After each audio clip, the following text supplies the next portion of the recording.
Today on the Videomaker podcast, we talked to Tyler Stableford. He's an Emmy Award-winning director, photographer, and documentarian. He's one of Canon's explorers of light, and Men's Journal even named him as one of the world's 7 greatest adventure photographers. We always think it's valuable to talk to photographers because we really do believe that becoming a better photographer makes you a better video shooter. There's just a lot of the same kinds of disciplines, and it forces you to focus on making a single stunning frame. So we really enjoyed this conversation with Tyler and hope you do too. If you've been listening to the podcast and you enjoy it, we would love it if you went to iTunes and gave us a 5-star review and hit that subscribe button.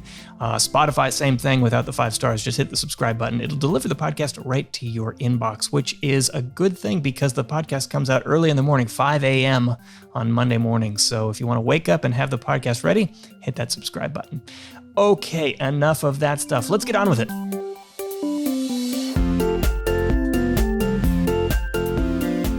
Welcome to the Videomaker podcast. I'm Mike Wilhelm, and with me, as always, to my left is Haley LaPlante. Hello. And to my right is Chris Monlux. What's happening? And today we have special guest Tyler Stableford. Tyler, how's it going? It's going great. Thanks for having me here. It's nice to be with y'all. Good. Where are you calling us from? I'm in northern New Hampshire. I'm hanging out with my wife's family and for a couple weeks here. So yeah, it's a nice time to be up in the hills and lakes and rivers area of New Hampshire. I'm usually based in Western Colorado. Yeah, I can just see out the window there. It looks like a great place to hunker down while there's a pandemic out there. Looks like you got some room to explore.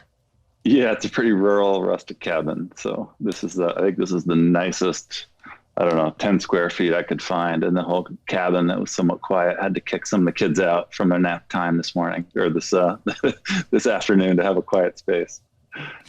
All right, so let's see. You have actually worked with us in the recent past for a project we did together with SanDisk. What have you been up to since then? Yeah, absolutely. Great. That was a great project, working with Chris there. And, I'm a freelance director and photographer. So it's been a usual mix of, since we did that in the winter, of directing and shooting a different range of mostly, commercial and small documentary projects. All right. So I guess, among other things, you're actually a Canon Explorer of Light. Let's see, what do they call it? You're an Explorer of Light. That's your title, I guess, with Canon, right? Which means you have access to a lot of the technology that our readers and listeners end up purchasing. And in this case, you actually have you had early access to the new Canon R5. Is that right? Like you've shot with it just recently? Yes, I did have a chance to get it. I think we got the pre-production samples maybe as early as late February. It could have been late February. Yeah. And so, then had a chance to, give them a really good run for the money and to shoot a campaign for Canon, mostly focusing on the video side of things. So, you're one of the few people who have had a chance to use it, and we can see some of your work with it on YouTube. I guess it's on Canon's YouTube channel. Is that right, Chris? You have it up recently? Yeah, I found it on Vimeo, but I'm guessing it's there. Yeah, so it's this. It's a video of a guy doing a workout in a dramatically lit, looks like a warehouse or something. But now, considering you're an official Explorer of Light with Canon, we got to take that with keep that in the back of our mind. But so far, what have your experiences with the camera been like? I mean, our audience is pretty excited about the whole 8K deal. So maybe you could tell us a little bit about your experiences. Yeah, that's right. So right, of course, I was paid to do a campaign, so you have to, at times when necessary, find an unbiased source. But at the same point, I'm a freelance, director and photographer. I need to have the best gear, and certainly as a director, when I work with other, DPs, we've worked with every camera out there, every name, every brand, every model, and the R5s. It's definitely a big step. I definitely consider it one of the bigger camera releases in the last decade. Certainly since the 5D Mark II came out, in the sense of what it can do, and I think for me, talking personally for my needs, it's really the system that's selling me on mirrorless, with Canon in terms of the autofocus, the in-body stabilization, And the 8K, the 8K will be very helpful for a small niche of people. I don't think everyone who buys the camera necessarily, including myself, is going to be just doing 8K all the time. But the possibility of having full frame, this is kind of the equivalent of what you might see with the RE, LF or the RE Mini LF, of these larger format cameras that can shoot raw high-res video, is a big deal. I think when we look at when I appreciate top Hollywood movies, a lot of them are with a relatively wide angle lens, 35 millimeter, maybe it's anamorphic, maybe not, but on a larger format sensor. That's where we're moving, certainly where Hollywood is moving. And this camera system brings that real beautiful shallow depth of field, with a lot of raw recording and big camera capabilities. Now you're both photographer and cinematographer, and I know that you were shooting on the 1DX Mark II, or at least you owned a couple of them. Do you think you're ready to switch to the R5 from having a full big body camera for photography? Yeah, I'll be using both. The 1DX Mark III, and it turns out that I have to as the explorers, we buy our gear. So I've just we do get some discount on some pieces of gear, but I've just put in a pre-order for 2 R5s. They're not anywhere close to free for me. So it's a real thing that I'm really making that transition into the R system, and the mirrorless system and the lenses that they've developed, I think, are really cutting edge in terms of what they're bringing for optics. So with the new R5 as a cinematographer, what's the feature that draws you into it? I obviously the resolution is the thing that everybody's going, oh my gosh, but there's all sorts of other things. And like you said, not 8K is not, I imagine, project by project and, producer by producer isn't always necessary. What's really drawing you into it? Yeah. I think there are a couple things, Chris. One is the small size for a camera that can shoot, raw, whatever that is it 12-bit 422 with Canon log file. You get a huge amount of dynamic range in a tiny handheld package. And I did a lot of tests, and it was this was a pre-production body. I had not tested a production body yet, and that's going to be coming out almost 6 months later than when I got the pre-production camera. So who knows what's changed in that time format. But the in-body stabilization paired with image stabilization in the lenses, for me as a cinematographer, it just made my moves look better. That's the short and tall of it. It's smoother. It can handheld more, can work more swiftly. You need less tools, less gimbals, less, easy rig, steady cam, that type of thing. It doesn't make them, superfluous entirely, but as artists, we can do our jobs more quickly and better in this smaller package. So that excites me. You're known for getting up into the adventure, being there right there, and being tight and wide on a subject. Is that the in-body image stabilization along with they have quite a few different things moving on it. Is that something going to play really into your capabilities? Were you bringing bigger rigs up because of that? Yeah, it's huge. Because, in many ways, there's a lot of situations where we can do without a gimbal now. And gimbals are kind of clunky. They're great. They're nice and smooth, but it's hard to, change camera settings with them when you got your hand there. And it's, there's a lot of hurdles to working quickly with them. A lot of times it's a 2-person operation if you're all set up, another one's going to get the focus going or these things. So, by putting the in-body stabilization, it gets us a heck of a lot closer to be able to do more handheld style cinematography as, 1 or 2-person bands. And a lot of us are working as, 1-man, 1-woman bands these days. Budgets aren't necessarily going up and up, and we're being asked to do more in the field. So this is a big creative tool. So, there's so many of your images that are up on a side of a mountain. Everybody's, with a bunch of ice and everything. You're putting yourself in harm's way to get that image. Does that excite you? Is there fear of those situations? I imagine maybe earlier on or something, but do you find yourself thinking about where you're at, or are you just thinking about the frame? Yeah.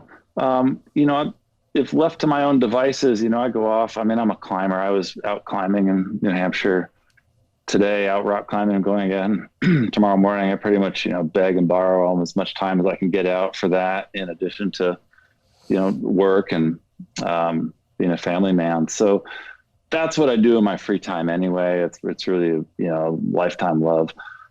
So two answers. One is I'm always thinking about safety, and particularly when we're on a shoot. Like really one of the worst things I could imagine would be a coworker or a hired talent or whatever, being, injured or killed on a shoot. So safety is a big thing. But in terms of fear, myself, I try to choose photo venues that are pretty safe, that, so that we can go out and we know we're going to come back and do it safely. There's just nothing that's worth, taking a abnormal amount of risk for a photo or video shoot. So say you're filming someone doing some climbing, and you find I want to change my lens. How big of an issue is that when you're on the side of a mountain? Yeah, so it's a good question. I can answer it two ways. One is changing a lens can be really hard, particularly if it's snowing or blowing, different things around, and sometimes I can't change lenses. But the deeper part of that question too is, and this is where I try to marry creativity and working with small, equipment packages also with the climbing aesthetic and alpine aesthetic. So I'm really attached to the idea of climbing and mountaineering. If you bring too much gear, you could bring all the safety ropes in the world, all the warm sleeping bags and tents and whatever, and you'll never make the summit. You'll fail because you're bringing too much crap with you. You have to pare it down in mountaineering. And for me, creating art is the same. You don't necessarily, I think the answer is pretty clear, that the person with the most amount of gear does not necessarily make, the best photographs or the best movies, or the best videos. A lot of times it's the minimum amount of gear that allows you to be nimble and quick and agile and be intimately close with your subjects and to be flexible. So that's a longer answer to your question. But so as I approach, adventure photography or adventure cinematography, there's a ton of thought and just past experience of going, okay, what 3 or 4 lenses, 4 if I'm lucky, can I put in a, think tank, speed racer, belt pack and have on my side, in addition to a backpack or avalanche safety gear or whatever it is, if we're going to ski, backcountry skiing trip. And that's where some of the creative choices are made there. Yeah, I always see these photographs that, are pretty dramatic. Like I'm on your Instagram account here, and some of these photographs of these ice climbers, for example, I look at those and go, wow, that's quite a situation to be in, hanging from these pics. But then you think about the photographer on the other end of the lens is in kind of the same situation.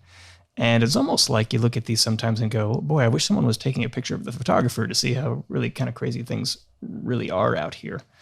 Do you ever find that when you're shooting that you, you yourself are in as much or more of a precarious situation as your subjects? Definitely at times. But again, it's like, it's hard for me to articulate fully, but it's not like the danger itself is something glorious or anything that way. It's more it's really not. It's the positions, and it's the beautiful situations, and the views and the positions that I can be in, or I can that we can all be in as a team. That's the appeal. It's not like, oh, hey, this is scary because our rope might cut and we could die. Yay, this is fun. Like, it's not at all like that. That type of fear doesn't translate to thrill or fun in any way whatsoever. So I want to make sure we're kind of clear about that. It's not just, chasing danger, and it's just different. I think mountaineering is just an exploration of wild places, not the fear that, your rope's going to cut or something silly like that. So you've done a number of projects with Canon, and you've won awards for some of those projects. And I believe I have a note written down here that you won an Emmy for one of these projects. Was the project you won an Emmy for associated with a Canon project? No, it was not. It was with a Turning Point documentary TV episode. And that was a 30-minute documentary I did on Reverend Richard Joyner, who's a Baptist minister in North Carolina, and he was named one of CNN's top 10 heroes. And so I did shoot a documentary on him using the 2 or 3 of the Canon 1DX Mark II cameras. We wanted to be light, nimble, again, working. Richard has worked in his community in eastern part of North Carolina and started a community garden and a youth-centered nonprofit and a lot of really transformational things. And we looked at, what the right tools were for the job with a very lean crew. And that's where we, certainly these Canon tools were the right choice, but it was not a Canon sponsored project in any way. So, anyone who, looks you up on Wikipedia will see that you have an extensive list of awards, including, so many telly awards. You probably use them as paperweights around the cabin up there. So as you're producing these projects that are award winning, how does that impact your professional life? Do they free you up to have more control on projects that you wouldn't normally have, or really not much change at all? Yeah, it's a good question. I still feel like my career is a hustle. I have to really hustle, network, and market. And I think there's a couple parts to that. One is it's just it's a lean industry. It's an art that a lot of people want to be in. And another factor is, I'm in Western Colorado, in Carbondale. I'm 3 hours from the nearest city or, ad agency of any kind. So I'm not in anyone's, wheelhouse for networking lunches or, cocktails or that way. So my work has to be really good, has to be noticeable from afar. Let's put it that way, in order to get the kind of work that I'm interested in doing at a national level. And it's not always a fire hose of work. I'll say that somehow it's worked out. But I'm just so in love with the mountains in Colorado that's my home. Have you been doing any work during the pandemic? Have you been slowing down, able to spend time with family, or what's your reality? It seems everybody's got a little different one right now. Yeah, I was fortunate to have. I've been fortunate to have a trickle of different commercial projects here and there. I'm also in the midst of doing a masterclass style video and photography workshop for Canon. And putting the final edits on that. So we've done that. I've done the heavy lifting of presenting the material and such. And now we're in the editing phase. And that will be a series called The Path to Mastery. I believe that's our working title. So that's been a lot of fun to hone in on. And that's going to address 3 main things. One is how to elevate your story directing A-roll interviews.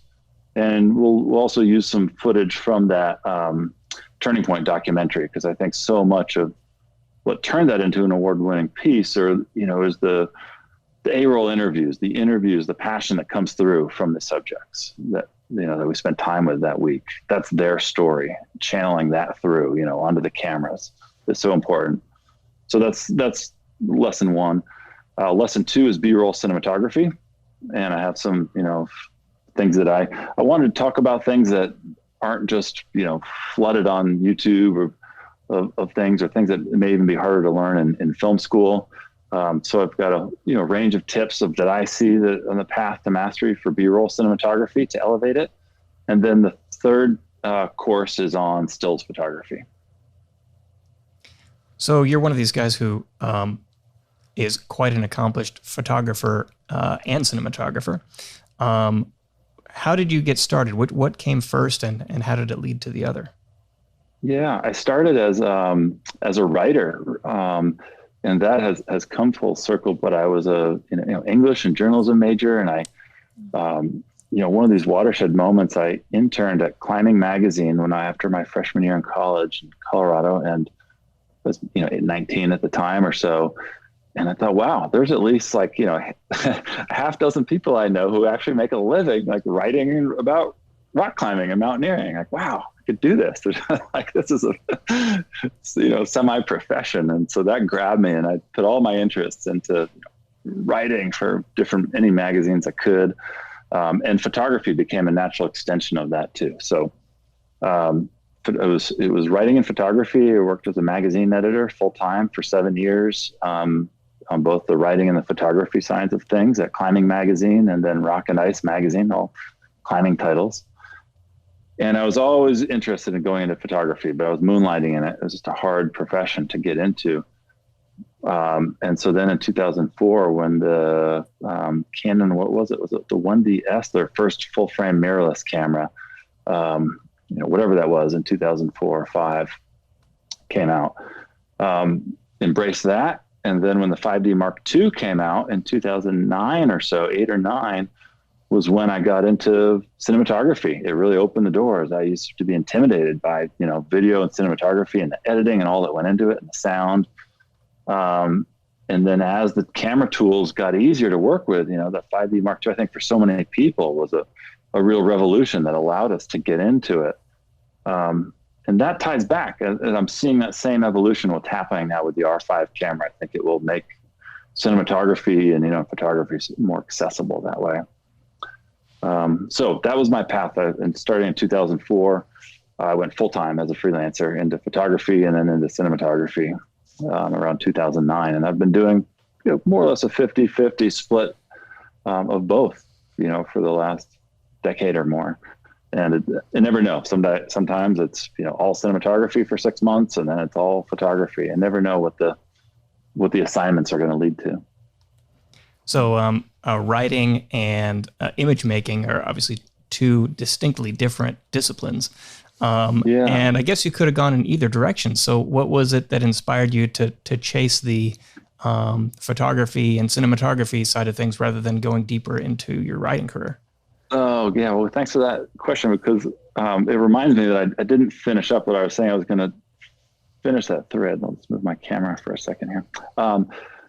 Is that in moving back to cinematography and working as a director, whether it's a documentary piece or let's call it a poetic short film, or it's even a TV commercial, I find that I'm drawing on my writing skills so much. There's such a reduction of, language, and particularly as we get to short films, and even looking at, this 30-minute documentary piece, let's say, of taking people's interviews down to 25 minutes and looking at it all and shaping a story and finding the struggle and the conflict and the hero's journey, that I'm drawing more on my writing skills in many ways, to build the whole foundation of this piece than I am on, okay, what lens and where's the red button on the back to start this video camera? That there's so much more thought equity on the writing, storytelling side of things. Well, you've inspired me. I actually got my master's degree in English, so. All right. Wow, you've given me a good idea of where this could go. There you go, Haley. You got to work on your first screenplay. Yep, there we go. Okay. And I even see it with really skilled, copywriters at ad agencies. Not that I consider, advertising the grail of anything. I'm just saying that I find a real fine appreciation for writing and kind of poetic language and script writing, even in advertising industries, as well as, documentary and features. I always find that writing, say, a commercial or something shorter, it's kind of like the challenge of writing a haiku. It's like you want to have enough density and you want to have all the right elements, but you can't be wordy. You just gotta flesh out the essence of things and then make sure it still makes sense in that short period of time. It's some people would challenge that to the limited characters on Twitter or something like that, but that I think sometimes that limit will make you blossom creatively, because you have to answer these hard decisions with creativity, because you can't just you can't just make it longer. Oh, I'll just flesh this out even more. No, you're going to have to control yourself into this parameter of what you're able to create. Yeah, I agree with you, Chris. And I think that our entire art of photography and cinematography really is a process of reduction, because if you want to shoot the world's most boring, image or movie, try to get it all, stand back with a wide lens and film everything. It will be just incredibly boring. The power and the intimacy and the compelling natures of our art really comes as we reduce and we focus on smaller pieces. Doesn't mean we have to use a macro lens, but it's very much a reductive process of storytelling. So visually and, writing. So you have quite an aesthetic for, especially your photography. I mean, I think it goes to your cinematography as well, but especially in your portraits. And I find them very captivating. Is there, what's when you're trying to capture a portrait of somebody and you're trying to communicate their essence, I guess, in one frame, what's the thing that you're trying to do in that connection with your subject? Yeah, in a nutshell, what I'm trying to do when I shoot an environmental portrait or a portrait of somebody is, I'm looking for that person's true essence. In a sense, I could almost use a word like divinity, but it's the wrong. I don't want that to be misconstrued to a religious nature of any affiliation whatsoever, because it's not. But it's more, I want to find the truest expression of this person, and in that is their sense of place as well. So I often start with an image and build it from the background forward. So the layers of the background, of what time of day, deciding what elements in the background will we have for the deep background, the sky, the landscape, the horizon, what middle distance elements are there. And then what does our subject, have for wardrobe or props or tools that he or she may have, and where are they sitting or standing? All these layers are elements that I have to work with and that they have to share with me, so that it looks like, oh, maybe this is a picture of someone and I see his or her face and eyes. But in a lot of the shots that that I'm really excited about, there's many more subtle details that help elevate this to a finer craft, a finer, more compelling image. So then how would that how does that convert over cinematography for you? So obviously the essence of a motion picture rather than a single frame will help you tell the story, but how do you continue to get that connection when there is more context? Yeah. I think so. A lot of it comes down to what I've found, and the thing that keeps me really fresh in this business, Chris, is the personal connection that actually has to happen. Because if I don't have a true, authentic, heartfelt, trustworthy connection to the subject, it's just going to show, unless you have the world's greatest actor, which is another word for pretender, in front of the camera. And so if any of us are photographing, whether it's real people or models or actors or whatever it is, I find what I'm called to do more and more, if I want to elevate my imagery, at a certain point where, let's say I've plateaued at a certain level, or certainly, it's not a full plateau, but you understand there's only so many ways I can move a light, or so many f-stops I can mess with on my camera. I've taken millions of frames and I've, started at certainly at a gentler plateau in my learning curve there, but where I still feel like I'm just on a steep plateau, and where my imagery can get better, both cinematography, this comes to your question, and photography, is the level of connection I can have to the subjects and how I can coach them as a director or a photographer to have their best performance. And then how I can enable them to be empowered to really contribute to the process. So as I show them imagery that I'm making, whether it's B-roll cinematography, to your point, a lot of times to get the best B-roll cinematography, I have to be uncomfortably close, and they know it. And their performance is going to suffer unless we have a really close, trustworthy relationship. All right, so I actually have a question for you related to that, but before we get to it, I just want to take a quick pause for a commercial break, and we'll be right back. For years, Videomaker has been producing quality video training to help you take your video skills to the next level. Now you can access it all from a Videomaker Plus account. We've got courses covering everything from learning how to navigate your camera with our course on camera controls and settings, to learning about color grading, or even how to start a video business. Videomaker Plus has something for you. The Videomaker library is split into 4 levels. If you're just starting, try our inexpensive starter level membership, which gets you access to essential video training and a digital subscription to Videomaker magazine. For the most professional training, go all the way up to our professional tier membership, which gives you access to our entire library of training, which covers advanced concepts like running a video business or becoming a documentary filmmaker. Plus, the professional tier is the only membership with access to our popular webinar recordings. Plus, right now, for a limited time, you can get the professional tier of Videomaker Plus for the price of the creative tier. That's $100 savings. Sign up at videomaker.com/spring-deal. That's videomaker.com/spring-deal. All right, we're back. Okay, so something that, I've noticed in a lot of portrait photographers is they have this uncanny ability to find just the right light when they're shooting portraits. Like they can put people in just the right scenario and get this beautiful, beautiful image, often from natural light or shaping the light that is currently there. So Tyler, I'm just curious, what is your approach when you're doing a portrait to just finding that perfect light? I know I've admired the same, and that's what in other photographers' work, and it will just fascinate me at no end. Like, how did they possibly light this? Like, was this planned or was this just serendipity? Of this. Those are the things I always want to know of how they went into this, or what provided this type of, such emotional lighting and storytelling.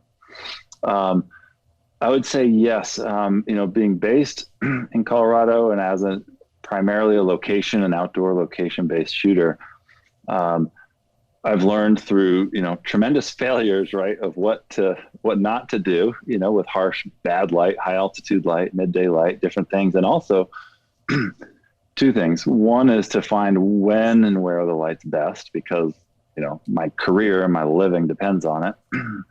And two is, even if it's not, quote, great light, how do I make the best of it? How do I make it look beautiful? Some type of luscious, engaging lighting. So there's two things. One is, can I find open shade light if it's crappy midday light? Can I shoot on the side of a barn, or can I be inside a barn and have, beautiful kind of soft fill light coming in on a subject?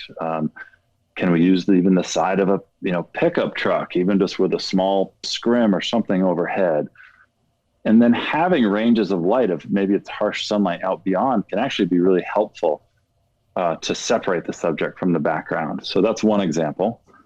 The other is, to try to, if I can engage this person to, agree to meet me, whatever that is, sunrise or sunset or different times, is to beg for the best time of light that we can. And that often requires, a couple asks at different times leading up to the shoot. And you never know who's going to be interested or available at 5:30 in the morning or, 8:30 at night. But that's the process of fighting for the best light. And then I said two things, but I'm going to tell you three because I get excited about this topic. But the other is then, is light shaping tools, whether that's a scrim and a reflector, which is, a big thing that you can carry in a small kit in terms of big changes, big improvements that you can make with small tools. But then I've always loved using, artificial lighting too, strobe or constant lighting as needed to help with the scenes. I was just going to ask if you have the same approach for video as you do for photography in that regard. Typically video has a little bit less dynamic range to work with. But what's your approach with video? Is it about the same? Yeah, it's a little different. I think photography has to grab us instantaneously. Far less than a second. And so we have license to create more dramatic images, more dramatic lighting that simply would look a little bit fake or staged or cheesy in video. And I don't mean that all the time for photography, but at times, if we're trying to go for one campaign, not a just picture in a picture book, let's say, that you're going to spend and sit with for 5 seconds. So I generally will bring more, let's call it more dramatic and bigger lighting tools for turning up the heat a little more for photography, for a still frame. And then for cinematography, gosh, nothing will ruin a video frame worse than too much light, from any direction, particularly from the front. So you have to be more subtle there, or else it just looks like, daytime soap opera, literally. So it's more restrained, and you can work more in the shadows and subtler tones in cinematography than you can with a single still image. Yeah, I think this is demonstrated pretty well in the video that you shot with the R6, which, by the way, I guess we should dig up the link and put it in R5. R5. We should put the link in the description of the podcast. But you've got photographs and video from this shoot of the person who's working out your subject, and the subject is like this really muscular guy, and the photographs are very much like. Boy, not the magazines that I read, obviously, the one with the muscly guy on the cover, where very hot, dramatic lighting. You could see like every shape of the guy's muscles and everything. And I was thinking, wow, I wonder if the whole video looks like this. And so I watched the video, and the video just has a much kind of a different look, right? It can't be quite as dramatic or as crisp as the photographs can. Yeah, I think that's the same for a lot of poster images and poster frames for Hollywood movies. There's a reason why they don't, often just pull a still image, pull a still frame from the motion picture. Yeah, and you have to light it a little differently to grab people's attention on a poster that way as people are walking by the theater. So yes, and that's a great example there, Mike, of with the R5 campaign that I shot. We made the conscious decision to bring up the lights more as we were working with our athlete Chad Pinther in Denver, to really chisel with the lighting in a way that just would look, way overdone in video. But the point is to grab at least my intention, whether it worked or not. My thought process and intention was to grab people right out of the gate with a poster image, and then the video itself was going to be more restrained. So, the EOS R5 is, it's that hybrid of like, hey, here's a bunch of rad video features, lots of options. And then it's also a 45 megapixel full frame censored still camera. So for you, are you more attracted to the video features on it, or is that high megapixel count impressive and exciting for you as a photographer? Yeah, it goes on. I can say on both ends. I'm generally drawn far more to dynamic range than I am to megapixels. It's rare that I have, for whatever national, international, campaigns I'm filming, it's rare, not never, but it's rare that clients will say, hey, we need this to be, 50 megapixels or 100 or whatever it is. That so many times the images that I'm shooting, intentionally on a camera like the 1DX Mark II or now the 1DX Mark III, in the low 20 megapixel count is plenty, and it blows up really well. And what's more important is having the dynamic range and the ability to manipulate what's in that file if needed, of boosting shadows or pulling eye detail from clothing. A lot of the work I do are clothing campaigns outdoors. So megapixels is very rarely the first thing or the most important thing or the first wow factor. The questions I want to know first are, okay, what's the dynamic range? What type of bit depth are we talking about for these files? And how much is under the hood? How much can I take this into, Lightroom or Photoshop if it's a still image, and work with it? So I was torn a little bit between the 8K and the 4K 120 frames, of which one I actually think is better. 8K, you obviously need a system that can handle that, and of course a project that it requires it. But for me, the 120 frames in 4K is like, wow. Although I think I tend to go to 60 more often. What do you think for you? Is it the same thing? You'd rather have more storytelling tools than resolution, or what there for you?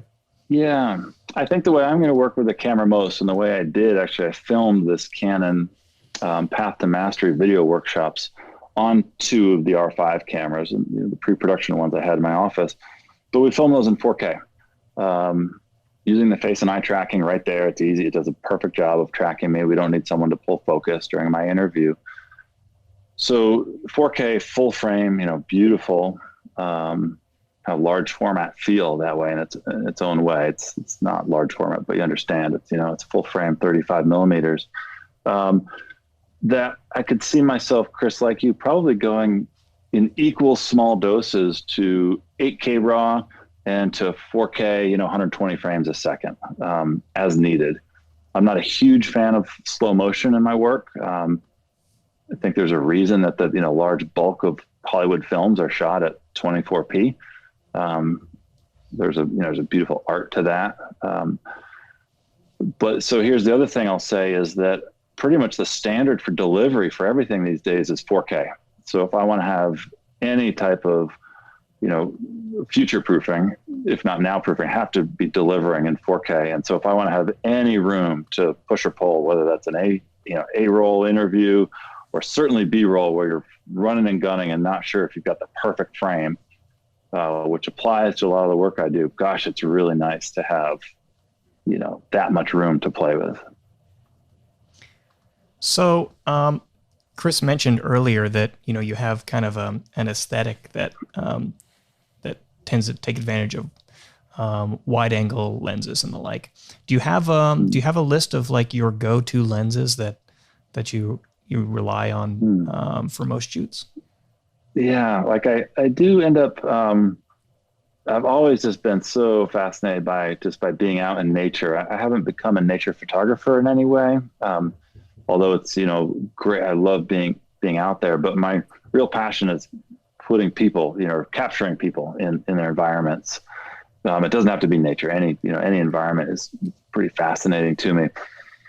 But as part of that, I see the world through a wide angle lens. I just like to be close. And a wide angle lens, yes, it takes in more of the background, but that's just more of the layers of the storytelling that way.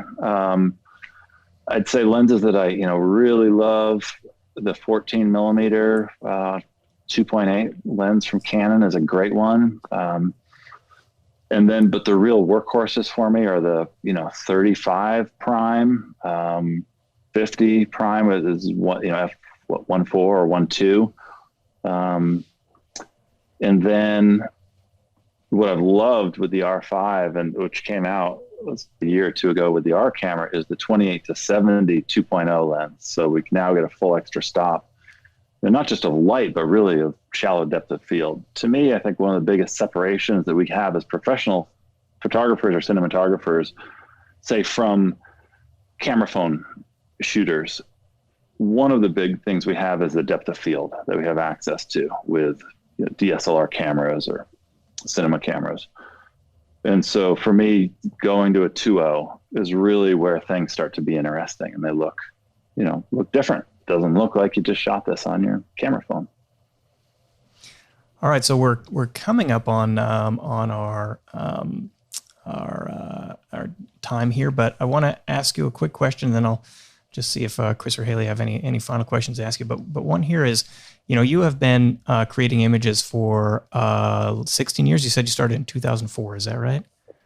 Full time, yeah. I think I first started as a photojournalist in it was probably 1994 when I started, earning my first small, commissions as a freelancer. Yeah. So, if anyone who looks at your work can identify, can see quite clearly that this is really world-class stuff. And a lot of people can work, their entire lives and never get to that point of, that level of quality. Considering, like you say, you're kind of disconnected from the city life, and ad agencies and all that. What advice do you have to people who just want to make the kinds of progress that you've made over their career? Even you who've been at it for 16 years, someone wants to, wake up one day and dedicate 16 years of their own life. What advice do you have for them to get to your level within that amount of time? Yeah. It's funny. It's hard to provide advice. Like I laugh at this because, like, our kids are in their early teenage years. I mean, I can't list it. I can't think of anyone who like loves advice given to them when they don't want it, or if it's not the right time.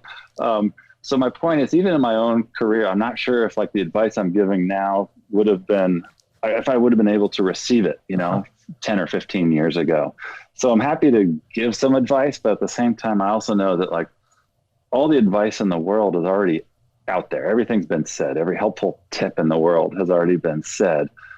But I only stumble across these things in my own growth for whatever reason when I've messed it up enough that I'm ready to listen to some other angle. So I know that's a long answer for you. But so my first answer would be I don't have any like tailored advice, because it really would have to listen to where someone is, where he or she is in their growth, and where their pain points are and what breakthrough they're trying to make. I think that's the fastest way to make big gains. But I do want to, give you an answer, Mike, rather than just a roundabout philosophical thing. I would say the people who are best in their career, the ones I admire, and where I try to be too, is in a place of constant criticism and love, of self-love. So art's really hard because all of us can put our lives or our hearts and our minds and our, paid or unpaid time into it. And the work can be criticized or loved alternatingly. I think it's most important to find a love of the process and of the refinement. And for me, an openness to criticism. As my work has gotten better faster, as I've, have found a group of, people, wherever that is, on every shoot that I'm on, and say, hey, I don't have all the answers. I want to get better faster. Let's all do something great. The more I put up walls and say, oh, I've got the answers, I'm a special photographer, director, I know what's going on. The less good my work is, and the less it gets iterated and evolved by the team. So to put that in a nutshell, is the advice I'd have, for anybody, is to open yourself actively to criticism, to opening to failures, while also maintaining a lot of self-love through the process. Because man, it burns and it's hard to get hard criticism, as we all know. So self-love mixed in with just constant feedback and criticism is the fast lane to growth. I guess those two ideas kind of go hand in hand, right? In that people generally are not interested in hearing unsolicited advice, and at the same time they're resistant to criticism when it's unasked for. So I think those two ideas are related, but both good ideas to consider. So I have something kind of related. So because I always like an action point for someone to listen to our podcast and have something that they can go and try or do or experience the next time they're out shooting. And really that comes in the way of like a tip. So like, when shooting someone and trying to do this, here's something practical that you can keep in mind to try to just a little challenge that you might think. So I've taught a lot of workshops around the country for Canon and different companies over the years. And, it's biased me only to this group of people who've shown up at my workshop. So I don't claim to know the full bell curve of photographers looking for tips, or video, cinematographers. But I'll say two things. One, the first one, so in case one doesn't hit, we'll provide two quick ones. But one is, shoot in radically dynamic backlit light and try that. And I think that's what I've seen, certainly with, call it, amateur photographers. And I didn't know this either a lot of times, is, it took me many years to find the way to work with my camera settings, to manually do my settings and to shoot in wildly backlit settings and still have my foreground subject look like the quote, proper exposure. That can create just a super dynamic range of highlights and blown out highlights and maybe rich shadows and other things to an image that otherwise might be lacking. And then the gradients that you might get then in your sky, if it's not front lit, the sky, the landscape, everything becomes more interesting, and the shadows that are, and lights that are sculpting on the landscape all get more interesting. So try shooting backlit and you'll get some of the worst shots you've ever taken right out of the gate. And you'll, if you're like me, and you'll slowly evolve to a better spot from there. If that's already in your wheelhouse and you've got that dialed, the next thing I'd say really is, and this was one that was hard for me because I started as an adventure photographer and I wasn't into necessarily, let's call it, portraiture per se, or, lifestyle or fashion work. That's now a real fascination for me. And that all comes to the question now is, how closely and intimately can I work to somebody and still have them feel comfortable and not just, tightening up in front of the camera? So my action point there would be, try working uncomfortably close to people and learn the ways of being and the ways of talking and sharing and collaborating that allow you to do better work up close. Because for me, it's been a long, process. It's not just a flip of a light switch. Those close shots are going to be harder with everybody wearing a mask, I think. It will be harder, yes. We'll get over it, though. Yeah. Okay, Haley, any last questions for Tyler before we wrap it up? Nope. Okay. All right, Tyler. Well, thanks so much for joining us on the podcast today. It's been really an educational conversation. Yeah, I had a blast. Thanks a lot for your interest in chatting with me and with my work. I really appreciate it. Great. All right. Thanks, everyone, for tuning in. We'll catch you all next time. Big thanks to Tyler Stableford for joining us. You can see his work on his website, tylerstableford.com, and you can also find him on Instagram, Tyler Stableford, or on Facebook at Tyler Stableford Productions. For Haley LaPlante, Chris Monlux, and everyone here at Videomaker, I'm Mike Wilhelm, and you've been listening to the Videomaker podcast. We'll catch you next time.